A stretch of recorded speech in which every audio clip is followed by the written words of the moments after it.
पांच बातें याद रखना दोस्तों। वे कौन से पांच बात है जो हमें बुढ़ापा में याद रखना चाहिए? दोस्तों, आज हम जवान हैं, लेकिन यह सच है, एक ना एक दिन बुढ़ापा अवश्य आएगा। इसलिए हम पांच बातों को जानेंगे। वे पांच बातें कौन से हैं? इसे जानने से पहले आप लोगों से एक छोटी सी गुजारिश है। अगर आप लोग चैनल पर नए हो तो चैनल को सब्सक्राइब करना, और ये बातें अगर आप लोगों को अच्छी लगी तो कमेंट करके जरूर। बहुत समय पहले की बात है, किसी नगरी में एक बौद्ध भिक्षु का बहुत बड़ा आश्रम था। उसी आश्रम में बहुत सारे शिष्य शिक्षा लिया करते थे। साथ में वह बौद्ध भिक्षु एक बूढ़े व्यक्ति हो चुके थे, जिससे गांव में उनकी अलग ही छवि बनी थी। गांव में जो यह बात कहते थे, फिर उसी प्रकार लोग उनकी बात को मानते थे। जब वह एक बार शिक्षा दे रहे थे, तभी वहां पे एक व्यक्ति जो उनके उम्र के बराबर आए और आते वह रोने लगे। सारे शिष्य हैरान हो गए कि आखिर बूढ़े व्यक्ति के साथ क्या हुआ है, जो गुरु के चरणों के पास आकर रोने लगे। गुरु उन्हें उठाए और कहने लगे, क्या हुआ, आप क्यों रो रहे हो? तो वह व्यक्ति कहने लगा, हे गुरु, क्या बताऊं, हमारे घरों में तरह तरह की दिक्कत परेशानी है, जिसकी वजह से मैं रो रहा हूं। अगर मैं नहीं रोऊं तो क्या करूं, आप ही बताइए। गुरुवर कहने लगे, आगे तुम्हारी क्या समस्या है और तुम यहाँ आके क्यों रो रहे हो? तभी वह कहने लगे कि हमारे बेटे बहू हमें तंग करते हैं, हमारी पत्नी को भी तंग करते हैं और गाली देते हैं, तरह तरह की बात करते हैं, और आप ही बताइए इस बुढ़ापे में हमें कहाँ जाना चाहिए और कहाँ नहीं जाना चाहिए। अगर हम घर छोड़ के कहीं चले जाएंगे तो हम कहाँ रह पाएंगे?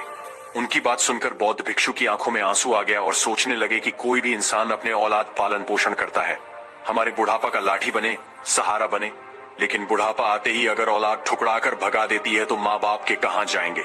मुंह से अगर कोई गलत शब्द निकल जाए, गलत दुआ निकल जाए, तो अब इशारा बेटा और बहू कहीं के लायक नहीं रहेगा। गुरु कहने लगे, ठीक है, तुम्हारी जो भी समस्या है उसे मैं समझता हूँ। क्या तुमने बुढ़ापे में पांच बातें जान चुके हो? वह कहने लगे, नहीं गुरु, मैं बुढ़ापे में पांच बातें नहीं जानता हूँ। आखिर वे पांच बातें कौन सी हैं जिसे बुढ़ापा में याद रखना चाहिए? गुरु कहने लगे कि वे पांच बातें मैं तुम्हें बता रहा हूँ जिसे बुढ़ापा में तुम्हें याद रखना चाहिए, चाहे वह स्त्री हो या पुरुष हो। सबको यह पांच बातें अपने जीवन में याद रखना चाहिए। और कहने लगे, मेरी बात को ध्यान से सुनो, और मैं यह कहना चाहता हूँ कि यह पांच बातें आपको ही नहीं बताना चाहता, बल्कि आपके घर परिवार के सारे सदस्य को बताना चाहता हूँ। गुरु की यह बात सुनकर वह कहने लगे कि लेकिन हमारे बेटे बहू बहुत ज्यादा नाराज है। अगर हम लोग घर पर जाएंगे तो और ज्यादा हमसे दुखी हो जाएंगे। हमारे बहू बहुत ज्यादा ताना मारती है, साथ में उसका साथ हमारा बेटा भी देता है, और यही बात सुनकर और भी ताने मारने लगेंगे। हे गुरु, हम लोग भी जानना चाहते हैं कि आखिर वह बुढ़ापे में हमें कौन सी पांच बातें याद रखना चाहिए जो हमें बुढ़ापे में बहुत ज्यादा जरूरी है। तभी गुरु के सभी शिष्य कहने लगे, गुरुदेव, हमें भी वह बातें जाननी है, क्योंकि हम लोग भी नौजवान हैं और एक ना एक दिन हम भी बुढ़ापे में जाएंगे। और जब हम भी बुढ़ापे में जाएंगे तो अगर हमें भी मालूम होगा वे पांच बातें, तो हमें किसी भी प्रकार की दिक्कत और दुख झेलने नहीं होगी। गुरु कहने लगे कि बिल्कुल बात सही है, लेकिन मैं तुम लोगों को कैसे बता सकता हूँ? मैं तो इनके घर पर जाऊंगा। लेकिन वह बूढ़े व्यक्ति कहने लगे, आपको घर जाने की जरूरत नहीं है, आप हमारे बेटे और बहू को यहीं पर बुला सकते हो। वह कहने लगे कि क्या मेरी बात मानेंगे, क्योंकि आपकी बात नहीं मानते हैं। आपके कहने पर वह नहीं कुछ करते हैं, आपके कहने अनुसार वह कोई कार्य को नहीं करते हैं, तो वहां पर कैसे आएंगे? वह कहने लगे, आपको मालूम होना चाहिए कि गांव में सारे लोग आपकी मान सम्मान, इज्जत, प्रतिष्ठा करते हैं। आपके गांव में अलग ही छवि बन चुकी है। आप जो कहते हो वैसे गांव वाले मानते हैं, और आपका बात क्यों नहीं मानेंगे? आप जरा अपने शिष्यों में से किसी को संदेश भिजवा के देखिए। और ठीक उसी प्रकार बौद्ध भिक्षु संदेश को भिजवाते हैं, लेकिन भिजवाने से पहले सोचते हैं कि शाम का समय हो चुका है, अभी बुलाना ठीक नहीं रहेगा, सुबह बुला लूंगा। ऐसे में वह संदेश भिजवाना बंद कर दिए। बूढ़े व्यक्ति का कहने लगे, आप संदेश भिजवाना क्यों बंद कर दिए हो? वह कहने लगे कि सुबह होने के बाद आपके बेटे और बहू को के लिए ठीक नहीं होगा, और यह हमारे जीवन में बहुत बुरा बुलाएंगे। साथ में आपकी पत्नी भी आएगी, आप भी घर पर चले जाए। और ये याद रखना, अपने बेटे और बहू से ये बातें मत बताना कि कल सुबह हमें यहाँ पे जाना है, नहीं तो वो कहीं चले जाएंगे। ऐसे में वह अपने घर पर गए। फिर भी उनकी पत्नी रो रही थी और कह रही थी, आपके जाने के बाद बेटे और बहू ने हमें तरह तरह के ताना मारे। मारने के लिए वह दौड़ रहे थे, लेकिन बेटा वहीं खड़ा था, मना नहीं कर रहा था। व्यक्ति चुप हो गए और कहने लगे कि चुप हो जाओ, इसका सुबह होते ही कोई ना कोई समाधान निकल जाएगा। और उन्होंने बताया, बौद्ध भिक्षु के पास मिलने गए थे और बौद्ध भिक्षु ने हमें बुढ़ापे में 5 बातें याद रखने के लिए कह रहे हैं। अगर हम वे 5 बातें बुढ़ापे में याद रखेंगे तो वह कह रहे हैं आपके बुढ़ापे में किसी भी प्रकार की दुख तकलीफ नहीं आ पाएगी। लेकिन वह पूरे परिवार को साथ यह 5 बातें बताना चाहते हैं, साथ में अपने शिष्यों को भी बताना चाहते हैं। इसलिए वह सुबह ही हमारे घर पर संदेश भेजेंगे और सुबह होते ही बूढ़े व्यक्ति अपनी पत्नी को लेकर आश्रम में पहुंच जाते हैं। बेटे और बहू जब यह देखते हैं तो वह सोचने लगते हैं कि यह हमारे घर से कहीं जा रहे हैं, हमारे लिए तो अच्छा होगा, क्योंकि इनको हम भोजन देते हैं, पानी देते हैं, तरह तरह के यह सेवा बर्दाश्त करवाते हैं। फिर भी हमें डांटते हैं, गाली देते हैं। लेकिन वह पूरा कारनामा बेटे और बहू ही दोहराते थे, लेकिन इनके ऊपर झूठे लांछन लगाते थे। ऐसे में कुछ समय बीता। आश्रम से एक शिष्य आया और वहीं पे आवाज लगाया। दरवाजे से बेटा निकला और कहने लगा कि बौद्ध भिक्षु आपको और आपकी पत्नी को बुलावाया है, आप लोग आश्रम में अवश्य आ जाना। वे लोग खुश हो गए और सोचने लगे कि बहुत अच्छी बात है, गुरु हमें बुला रहे हैं। हम लोग गुरु के पास खुद जाते हैं, लेकिन गुरु हमें आज बुला रहे हैं, कोई चीज अवश्य हमें देंगे, हमें जरूर खुशियां मिलेंगे। इसलिए बेटे और बहू पूरे अच्छी तरह से तैयार होकर आश्रम की ओर चल दिए। चलते चलते वे आश्रम तक पहुंच गए। जब वो आश्रम के करीब पहुंचे तो उन्होंने देखा कि हमारे माता पिता यहीं पर है। उनके मन में थोड़ी सी खोट हुई, लेकिन पत्नी कहने लगे कि चलिए, उससे क्या मतलब है, आपके माता पिता है तो हम लोगों को बुलावा आया था, जिसकी वजह से हम गुरु के पास जा रहे हैं। और गुरु के पास गए और उनके पैरों को छुए और गुरु ने आशीर्वाद दिए। आशीर्वाद देने के बाद उन्होंने कहा कि आप लोग यहाँ पर बैठ जाओ, और पता है आप लोगों को मैं आज बहुत बड़ी शिक्षा देने के लिए यहाँ पर बुलाया हूँ। और आप लोगों को याद रहे, ये शिक्षा अगर आप लोग हमेशा याद करोगे तो मैं कभी भी आपके साथ दुख और तकलीफ नहीं हो पाएगा। तभी वह स्त्री बोलती है, गुरुवर क्या बताएं, हमारे जीवन में हमारे सास ससुर एक कांटा बन के हमारे जीवन में आ चुके हैं। ये बार बार हमारे ऊपर है, अत्याचार करते हैं और तरह तरह की बातें बोलते हैं, तना मारते हैं, गाली देते हैं। आप ही बताइए कि हम लोग कैसे बर्दाश्त करें। हमारे जीवन में सबसे बड़ा कष्ट यही लोग हैं। गुरु कहने लगे कि बेटी, ऐसा नहीं है कि माता पिता हमारे जीवन में कष्ट भी जाते हैं, लेकिन बेटा भी दोहरा रहा था और कह रहा था कि गुरु हमारी बात को समझा करो, क्योंकि हम लोग भी नहीं चाहते हैं कि हमारे माता पिता हमसे दूर रहे, लेकिन यह लोग हमें बहुत ज्यादा परेशान करते हैं, बहुत ज्यादा तकलीफ देते हैं। गुरु कहने लगे कि बेटी, इसीलिए तो तुम्हारे माता पिता को हम यहीं पर बुलाए हैं और बुढ़ापे में वे 5 बातें याद रखने को कह रहे हैं। बेटा कहने लगा कि हे गुरु, बुढ़ापे में तो इन्हें एक बात भी याद नहीं है, सिर्फ गाली देने को याद होती है। और वह कहने लगे कि जाने दो, मैं यह 5 बातें इन्हें बता देता हूँ। उसके बाद इन्हें लगेगा कि हम वह 5 बातें अपने जीवन में उतार लेंगे तो कभी भी इनके जीवन में दुख तकलीफ नहीं आएगी। लेकिन आप लोगों को भी याद रहे, इसे ढंग से सुनना है और पूरे मन लगा के सुनना है। और उन्होंने अपने शिष्यों को बुलाया और चारों तरफ से शिष्य लोग बैठ गए और वे बहू और बेटे भी बैठ गए।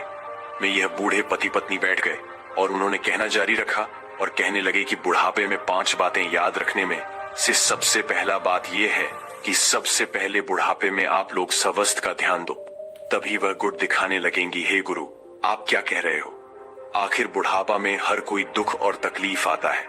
बुढ़ापे में हर किसी को तबीयत खराब होती है, उसे तरह तरह की बीमारी होती है, लेकिन वह अपने तबीयत को, अपने स्वास्थ्य को कैसे ध्यान रखिएगा।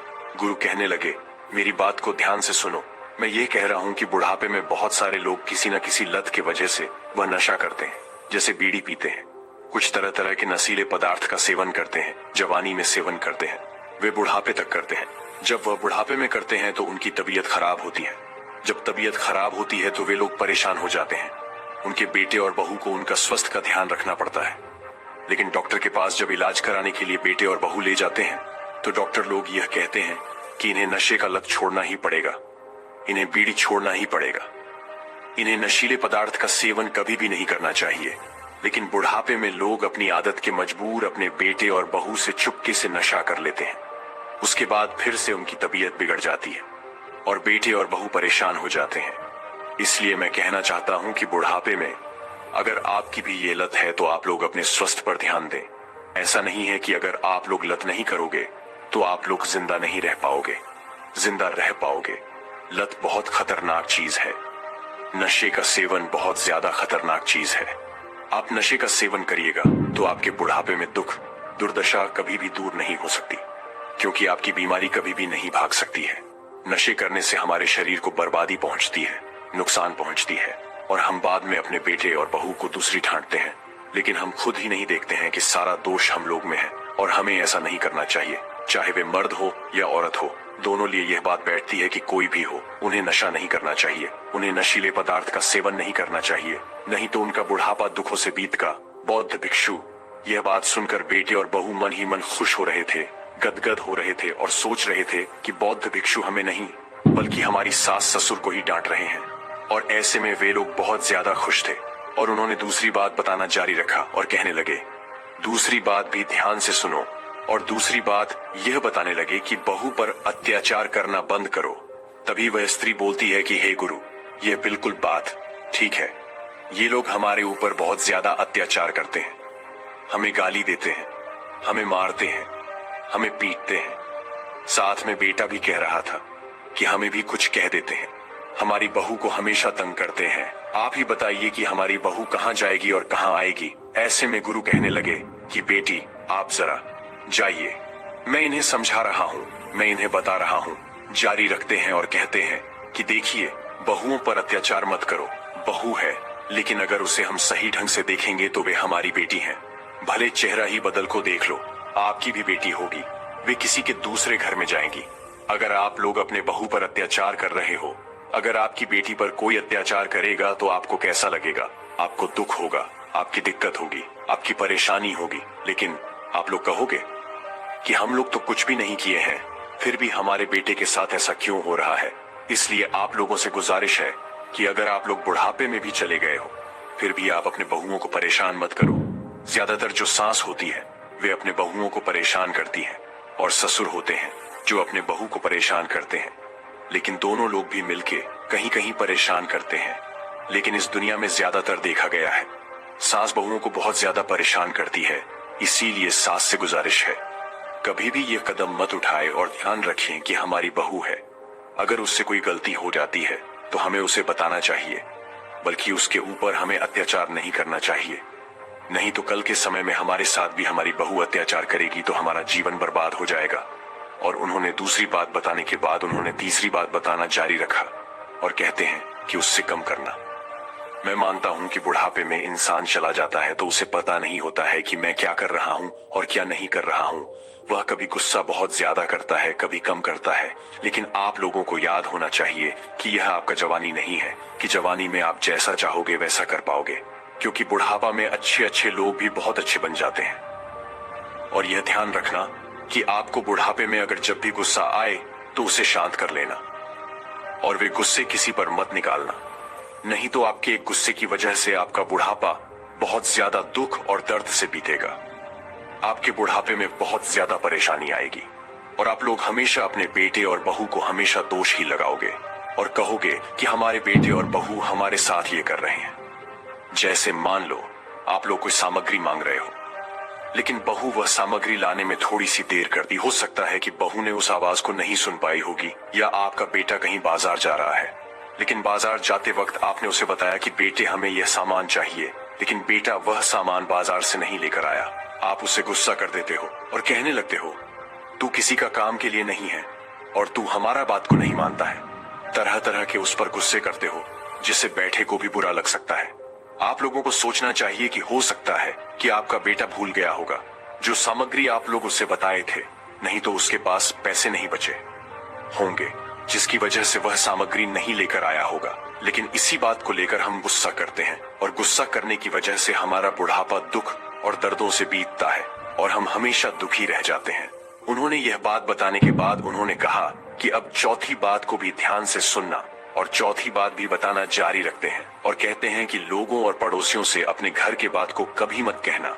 तब यह फिर से स्त्री दोबारा बोलती है कि हे गुरु, इन लोगों में सबसे बड़ी कमी यही है कि हमारे घर के जो भी बात होती है वे लोगों से, ये हमारे आस पड़ोस के लोगों से कहते हैं।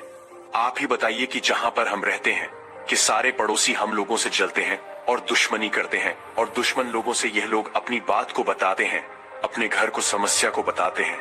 कल के दिन वे लोग हम लोगों पर हंसते हैं, इसलिए हम इन्हें मना करते हैं, फिर भी यह लोग नहीं मानते हैं। और वह व्यक्ति बहुत अच्छे ढंग से इन लोगों की बात को समझता है, सुनता है और फिर से गांव में जाकर अपने अपने साथियों से वह बात को फैला देता है, जिससे हमारे जीवन में और ज्यादा कठिनाइयां आ जाएं। आती है। बौद्ध भिक्षु ने बहू की बात सुनकर कहने लगे कि देखिए, अपने घर की बात किसी भी पड़ोसी से या लोगों से बताने से क्या फायदा। मी गेल्या काही महिन्यांमध्ये अनेक वेगळे इसे या लोगों से बताने से क्या फायदा हो सकता है। बुढ़ापे में बहुत सारे लोग बूढ़े लोगों के पास आते हैं, उनके पास बैठते हैं, उठते हैं और उनकी जानकारी लेते हैं। लेकिन बहुत सारे लोग चालाकी से आते हैं और देखते हैं कि इनके घर में क्या हो रहा है और क्या नहीं हो रहा है। और बूढ़े व्यक्ति लोग परेशान होने के कारण वह बता देते हैं और कहते हैं कि हमारे बेटे और बहू हमारे साथ यह कर रहे हैं, वह कर रही है। हमारा बेटा हमें मारता है, हमारी बहू हमें गाली देती है, हमें मारने दौड़ती है, हमें भोजन नहीं देती है और तरह तरह के बात हमसे कह देते हैं, जिससे हमारे बेटे और बहू के लिए नुकसान बन जाता है। क्योंकि हमारे जाने के बाद इस दुनिया में हमारे बेटे और बहू बचते हैं। उसके बाद गांव के लोग या पड़ोसी लोग उसे तंग करते हैं, उन्हें परेशान करते हैं और यह कहते हैं, तुम लोग अपने सास ससुर को भोजन नहीं दिए थे, तुम लोग अपने पिता माता को देख रेख नहीं किए थे, जिससे पिता माता ने हम लोगों से यह बात कह के गए हो, आप लोग वैसे व्यक्ति हो, एकदम खराब व्यक्ति हो। तरह तरह के हुए लोग बात को कहेंगे, जिससे बेटे और बहू को दुख और तकलीफ पहुंचेगी। साथ में लोग तो सामने भी कह देते हैं। इसलिए बुढ़ापे में पड़ोसियों से या लोगों से बात नहीं कहना चाहिए, नहीं तो पड़ोसी हमेशा मौके की तलाश करके आपका मौके को फायदा उठाकर आपका मजाक ही उड़ाएगा। और उन्होंने चौथी बात बताने के बाद उन्होंने कहा कि पांचवी बात को ध्यान से सुनना। यह पांचवी बात हमारे जीवन के लिए बहुत ज्यादा जरूरी है। और उन्होंने कहा कि जैसा हम कर्म करेंगे वैसा ही हमें फल मिलेगा। और उन्होंने कहना जारी रखा और कहने लगे कि मान लो हम बुढ़ापे में अपने बेटे और बहू पर अत्याचारी करते हैं, तो हमारे साथ वही घटना दोहरा सकता है। क्योंकि यह प्रकृति हर एक इंसान को, हर एक जीवों से वैसे ही बदला लेता है जैसा हर एक जीव उसके साथ करता है। हो सकता है कि आप अपने बहुओं पर अत्याचार कर रहे हो, तो कल के दिन आपकी भी बेटी होगी, उसके भी सास ससुर उसके जीवन में भी उसी तरह उसके साथ भी बहुत ज्यादा अत्याचार करेंगे, परेशान करेंगे। इसलिए आप किसी को बहू को परेशान कर यहाँ पे खुश तो हो रहे हो, आपको भी बेटे को कोई परेशान करेगा। इसलिए हम आपको समझाते हैं कि जैसा हम कर्म करेंगे वैसा ही हमें फल मिलेगा। इसलिए हमें कोई भी बहू को अपनाने के बाद उसके साथ हमें मिलजुल के रहना चाहिए, उसके साथ हमें अत्याचार नहीं करना चाहिए। और ये बुढ़ापे में अगर यह 5 बातें कोई भी व्यक्ति याद रखेगा और अपने जीवन में अपनाएगा, उसे किसी भी प्रकार की दुख और परेशानी नहीं हो सकती है और साथ में वे अपना जीवन अच्छे से जी सकता है। उन्होंने यह 5 बात बताने के बाद उन्होंने कहा कि यह 5वीं बात यहीं पे खत्म होती है। तभी वे कहते हैं कि अभी आप लोग बैठ जाओ, आप लोगों से कुछ और भी बताना है। और वे बताना जारी रखते हैं और कहते हैं कि देखिए, मैं यह चाहता हूं कि आपके बेटे और बहुओं को कुछ और भी बातें बता दूं, जिसे लोग वे अपने जीवन में अपनाएंगे, आगे चल के खुश हो जाएंगे। और वे बताना जारी रखते हैं और कहते हैं कि मान लो आपके माता पिता की तबीयत खराब हो गई, आपके पिता बीमार हो चुके हैं और वे बीमारी की वजह से आप लोगों को गाली दे रहे हैं, आप लोगों को मार रहे हैं, आप लोगों को पिट रहे हैं, ये आपके बच्चों को मार रहे हैं, पिट रहे हैं, उन्हें दौड़ा रहे हैं। तो आप लोगों को उनकी सहन कर लेना चाहिए, क्योंकि देखना चाहिए बुढ़ापे में कोई भी इंसान एक पागल जैसा बन जाता है, रूप धारण कर लेता है और बच्चे छोटी छोटी हरकत करते हैं और कभी बड़ी हरकत भी कर देते हैं। तो हम बच्चों को समझाना चाहिए, ऐसा नहीं है कि हम उन्हें डांटेंगे, उन्हें मारेंगे। अगर बुढ़ापे में हम उन्हें मारेंगे, डांटेंगे तो उन्हें तकलीफ लगेगा। उन्हें आप बता दीजिए कि आप जो भी कर रहे हो वे ठीक नहीं कर रहे हो। अगर आप ऐसा करोगे तो कल के दिन आप लोग भी बुढ़ापा में जाओगे तो आपके भी बच्चे आपके साथ ऐसा करेंगे। लेकिन आप लोग अपने बूढ़े माता पिता के साथ ही कर्म करेंगे तो आप एक दिन बूढ़े हो जाएंगे। आपके बच्चे यह देख चुके हैं और वैसा ही वह आपके साथ करेंगे, क्योंकि नियति हर एक जीव से ठीक उसी प्रकार बदला लेती है जैसे वह जीव उस घटना को दोहराया होगा। इसलिए हमें इस बात को ध्यान रखना चाहिए। और उन्होंने दूसरी बात को बताना जारी रखते हैं और कहते हैं कि बुढ़ापे में इंसानों को बच्चे की जैसे शौक चढ़ जाती है। कभी वह इस सामग्री उसका मन करता है खाने के लिए, कभी वे सामग्री मन करता है खाने के लिए, लेकिन हम उतनी ज्यादा सक्षम नहीं होते हैं उन्हें खिलाने में। लेकिन हम जैसे तैसे करके उन्हें खिलाना चाहिए। हमें देखना चाहिए ये बुढ़ापे में चल गए हैं, इनकी मृत्यु कभी भी हो सकती है, कभी भी ये इस दुनिया को छोड़ के चले जाएंगे और ये दुनिया को छोड़ के चले जाएंगे, इनका पूरा संपत्ति तो हमारा ही होगा। और इसलिए बुढ़ापे में कोई भी बूढ़े व्यक्ति एक बच्चे का रूप धारण करने की वजह से उनके मन में हमेशा लालच आ जाती है, जिसकी वजह से सारी सामग्री उन्हें मन करता है। खाने के लिए, लेकिन कोशिश करें कि उन्हें जो सामग्री वह मांग रहे हैं उन्हें खिला देना चाहिए। अगर आपसे कम से कम महीनों में एक बार भी हो सकता है तो उन्हें खिला दो। अगर वे प्रतिदिन मांग रहे हैं और प्रतिदिन आपकी शक्ति नहीं है तो कोशिश करो कि हफ्ते में कम से कम एक दिन उन्हें खिला देना चाहिए, जिससे आगे चल के आप लोगों को जीवन में बहुत ज्यादा दुआ मिलेंगे। क्योंकि आप लोग भी एक दिन बुढ़ापा में जाओगे और आपके साथ आपके बच्चे उसी तरह दोहराएंगे। और उन्हें तरह तरह की बात समझाना जारी रखते हैं और कहते हैं कि हो सकता है कि आपके घर में आपके पड़ोसी आते होंगे, इनके दोस्त आते होंगे, इनके बहुत सारे साथी आते होंगे या इनके उम्र के लोग आते होंगे और अपने घर के बात किसी और से बता देते होंगे। हो सकता है कि बेटे और बहू ने इन्हें परेशान नहीं किया, नहीं मारा, कुछ भी नहीं कहा, फिर भी लोगों से ये गलत बातें बता देते होंगे। तो आप लोगों से ये बात कहना कि ये झूठ बोल रहे हैं, इनकी दिमाग जा चुकी है, ये अच्छे से बात नहीं कर रहे हैं क्योंकि हम लोग इनके साथ कुछ भी नहीं करते हैं। हो सकता है कि लोग मान जाएं। हो सकता है कि बहुत सारे लोग ये भी कहे आप लोग झूठ बोल रहे हो क्योंकि बुढ़ापे में इन्हें जो भी परेशानी हो रही है ये सच बोल रहे हैं। अगर आप लोग मारते हो, उन्हें गाली देते हो, पीटते हो, तभी तो ये कह रहे हैं। अगर वैसे व्यक्ति आप लोगों के घर में आते हैं और आप लोगों के ऊपर ही अत्याचार करते हैं और आप लोगों को झूठी साबित करते हैं, वैसे व्यक्ति से मेरे को कहना है कि उन लोगों को अपने घर से बाहर ही कर दो, घर में आने मत दो। क्योंकि हो सकता है जाने अनजाने में आपके जीवन में वे बुरा प्रभाव कर सकते हैं। आपके बूढ़े व्यक्ति माता पिता को वह बर्बाद कर सकते हैं, बिगाड़ सकते हैं। आपके माता पिता तो एक पागल का रूप धारण कर चुके हैं, जिसकी वजह से वह सही गलत उनमें फर्क दिखाई नहीं देता है। लेकिन लोग आके उन्हें भड़काकर अपना जीवन में वह खुशियां बांटना चाहते हैं और दूसरों को जीवन बर्बाद करना चाहते हैं। वैसे लोगों से दूरियां बनाए रखना हमारे जीवन का उद्देश्य होना चाहिए। और वे तरह तरह की बात बताना जारी रखते हैं और कहते हैं कि ज्यादातर बहुएं अपने सास ससुर का आदर भाव नहीं करती है, उनको कपड़े नहीं धोती है, उन्हें नहीं नहलाती है, नहीं धुलाती है। लेकिन इसमें कोई बड़ी बात नहीं है। जिसके माता पिता है, जैसे बेटे का कर्तव्य है कि अपने बहू को न कहकर वे खुद से अपने माता पिता को नहाए, धुलाए, उनके कपड़े धोए।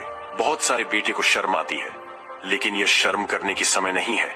क्योंकि आप लोग सोच लो कि जब आप छोटे थे तो आपके माता पिता आपको नहलाए, धुलाई, आपके वस्त्र को धुएं। ठीक उसी प्रकार बूढ़ में आपके माता पिता बच्चे हो चुके हैं और आप लोग भी उन बच्चे को सेवा कर दो। क्योंकि माँ बाप को सेवा करने की वजह से हमें मेवा मिलती है और वही मेवा हमारे जिंदगी के लिए बहुत ज्यादा जरूरी होती है। लेकिन बहुत सारे बेटे नहीं करते हैं और अपने बहुओं को कहते हैं कि हमारे माता पिता को आदर भाव करो। और बहू जब नहीं करती है तो उन्हें मारते हैं, उन्हें गाली देते हैं या अपने माँ पिता को घर से कहीं आने को कह देते हैं, उन्हें अनाथ आश्रम में रहने को कह देते हैं। लेकिन ये गलत है। आप अपने माता पिता को सेवा नहीं कर सकते हो, आप अपने बहुओं से कह रहे हो, ये कहीं भी ठीक नहीं है। आप अपने माता पिता का सेवा खुद से करो। आप अपने पत्नी से जबरदस्ती माता पिता का सेवा नहीं करवा सकते। ये आपके जीवन असर डालती है। क्योंकि हम जाने अनजाने में ये गलतियां करते रहते हैं। हम अपने माता पिता का सेवा अपने बहुओं से करवाते हैं जबरदस्ती। लेकिन बहू करना नहीं चाहती। अगर बहू करना चाहती है तो वे खुशी से कर सकती हैं और उस खुशी से करवाने की वजह से उसकी मर्जी होनी चाहिए। जब वह खड़ूसी से नहीं करना चाहती है तो आप उससे जबरदस्ती करवाओगे तो आप हमेशा दुखी रहोगे। बेटे को वह बात समझ आए तभी बहू कहने लगे, मैं तो अपने सास ससुर का सेवा नहीं करना चाहती हूँ, लेकिन ये मेरे से जबरदस्ती करवाते हैं। गुरु कहने लगे, बेटी तुम्हें ध्यान रखना चाहिए कि आपके भी माता पिता हैं। जब आप अपने मायके में थी तो अपने माता पिता का सेवा करती थी, आदर भाव करती थी, कपड़े धोती थी, उन्हें नहलाती थी, धुलाती थी, भोजन कराती थी। लेकिन एक माता पिता को छोड़ने के बाद दूसरे माता पिता को तुमने अपने जीवन में पा चुकी हो। ठीक वही बात इन पे दोहराना और समझना कि यही हमारे जीवन के हमारे माता पिता हैं। क्योंकि चेहरा अलग है लेकिन हो सकता है यही हमारे माता पिता है। जब आप अपने माता पिता को कर सकते हैं तो सास ससुर को भी माता पिता समझ लो। उसके बाद आप उन्हें माता पिता मानकर करना चाहिए, क्योंकि करने से आपके जीवन बहुत ज्यादा दुख और दुर्दशा दूर हो जाती है और आपका जीवन सुख से कटने लगती है। लेकिन बहुत सारी महिलाएं नहीं करती हैं। अपने माता पिता को तो वह कर देती है लेकिन सास ससुर को नहीं करती है। जो भी महिलाएं अपने माता पिता का सेवा जैसे करती हैं वैसे अपने सास ससुर को करने लगे तो उनके घर में कभी भी दुख परेशानी नहीं होगी। और उन्होंने उनको यह बात समझाने के बाद उन्होंने कहा कि एक बात और ध्यान रखना कि आपके बच्चे बहुत ज्यादा रो रहे हैं लेकिन आपके बच्चे जो भी सामग्री खाने के लिए रो रहे हैं वे अपने बच्चों को आप लोग खरीद दिए, लेकिन वही सामग्री आपके साथ ससुर को खाने का मन कर रहा है और बुढ़ापे में तरह तरह के इन सामग्री खाने को भी मन कर रहा है। लेकिन आप लोगों के पास पैसे नहीं है तो आप लोगों से एक छोटी सी गुजारिश है कि आप लोग जो भी अपने बच्चों के लिए खाने के लिए खरीदे हो, उसी में से कुछ टुकड़ा तोड़ के अपने सास ससुर को दे देना, क्योंकि बुढ़ापे में भी बच्चे बन चुके हैं। उन्हें भी आत्मा मांगती है और उन्हें भी आत्मा की शांति चाहिए, इसलिए उन्हें दे देना चाहिए। आपका बच्चा हो सकता है रोने लगे, लेकिन आप उसे छुपाने की कोशिश करना, वे कुछ देर बाद चुप हो जाएगा। और ऐसा आप लोग करेंगे तो कभी भी आप लोग अपने जीवन में अपने सास ससुर से दुखी नहीं रह पाओगी। और मैंने इन्हें बुढ़ापे में 5 बातें याद रखने को ही बता दिया। अगर यह अपने जीवन में ये 5 बातें उतारे तो कभी भी ये भी दुखी नहीं रहेंगे। और उन्होंने इतनी बात बताने के बाद अपनी बात को खत्म करते हैं और कहते हैं कि जाओ, आज से आप लोग अपने जीवन में हमेशा खुश रहने का प्रयास करना। और उस दिन से वे लोग अपने घर पर चले गए और साथ में वे लोग रहने लगे। कभी भी वह दोनों पति पत्नी जो बुढ़ापे में जा चुके थे, वह कभी भी अपने बेटे और बहू को परेशान नहीं किया करते थे। अपने पड़ोसियों से यह बात कभी भी नहीं कहते। उस दिन से वह औरत ने रात के समय में जब यह बात सुनकर सोई, तभी उसने यह फैसला किया कि जाने दो, हमारे माता पिता ही हैं। क्योंकि हमारे माता पिता को मैं तो घर में रहती थी तो सेवा करती थी, उनके कपड़े धोती थी, उन्हें निहालाती थी, धुलाती थी, भोजन कराती थी। ठीक उसी प्रकार भगवान ने हमारे जीवन में फिर से एक माता पिता दे चुके हैं। और माता पिता मानकर सुबह उठकर उनका पैर को छूती है, रात के समय पैर दबाती है, अपनी पति को माना करती है और अपने पति को और अपने सास और ससुर को सेवा करती है, कपड़े धोती है। उस दिन से सास ससुर भी अपने जीवन में खुश हो जाते हैं और पत्नी को भी कहते हैं कि आज से तुम अपने बहुओं से कभी भी झगड़े लड़ाई मत करना। और उस दिन से उनका जीवन सुख से बीतने लगता है। दोस्तों, इस कहानी को सुनने के बाद आप लोगों को यह तो बात पता चल चुका होगा कि बुढ़ापे में हमें वह 5 बातें कौन सी याद रखनी चाहिए। लेकिन वह 5 बातें आप लोग को बिल्कुल समझ में आ चुका होगा। दोस्तों, हम जाने अनजाने में यही गलतियां कर देते हैं। हम हमेशा अपनी पत्नी को दोषी ठहराते हैं और कहते हैं कि हमारी पत्नी की वजह से हमारे माता पिता हमारे घर से चले गए। ये हमारे माता पिता के दुख और तकलीफ है।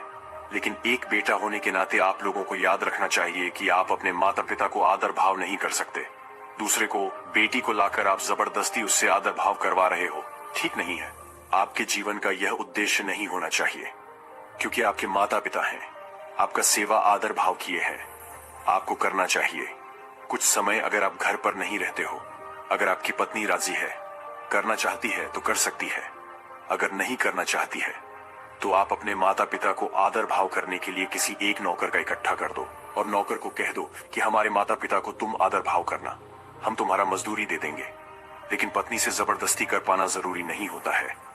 लेकिन पत्नी को भी सोचना चाहिए कि हम अपने माता पिता को छोड़ के आए हैं दूसरे घरों में। ठीक उसी प्रकार हमारे जीवन में फिर से माता पिता मिल चुके हैं तो हमें माता पिता कर उनका आदर भाव करना चाहिए। और साथ में बूढ़े लोगों से ये गुजारिश है कि हम बुढ़ापे में चल जाते हैं, फिर भी हमारी आदत वही होती है जैसे, लेकिन हम भूल जाते हैं। क्योंकि बुढ़ापे में हम जैसा चाहेंगे वैसा नहीं हो पाएगा। क्योंकि बुढ़ापे में कोई भी चला जाता है तो जवानी जैसी उसे हर एक चीज नहीं मिल पाती है। हर समय पे हर मौके की तलाश नहीं हो पाती है और वे जो चाहता है वह नहीं कर पाता है। इस बात पर लोगों के अवसर ध्यान देना चाहिए। दोस्तों, इस बात को यहीं पर खत्म करता हूँ। अगर यह बातें अगर आप लोगों को अच्छी लगी तो कमेंट करके जरूर बताना। तो दोस्तों, मिलते हैं एक और ऐसी ही नई कहानी के साथ। तब तक आप हमारे चैनल को सब्सक्राइब करके बेल नोटिफिकेशन को ऑल पर सिलेक्ट कर लें, ताकि आपको इसी प्रकार का बुद्धा स्टोरी मिल सके। धन्यवाद। नमो बुद्धाय।